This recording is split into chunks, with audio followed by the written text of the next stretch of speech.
Hello বন্ধুরা, আমরা চলে এসেছি বেলঘড়ি স্টেশনে সকাল সকাল। কারণ আজকে আমরা যাচ্ছি রাজুদা পকেট পরোটার কাছে ওনার সাথে কিছু কথা বলার জন্য।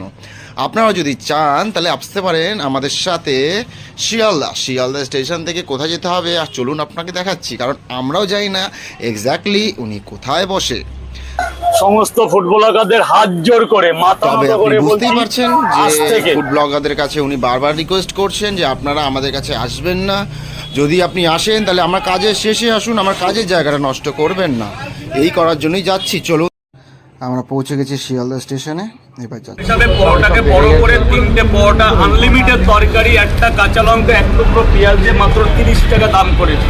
ডিম যদি কেউ নিতে চাই আলাদা 10 টাকা দিতে হবে। আপেলের মতো পেঁয়াজ তরকারি। স্টেশনের বাইরে চলে আসলাম। এবার স্টেশনের বাইরে এসে শিয়ালদায় আমরা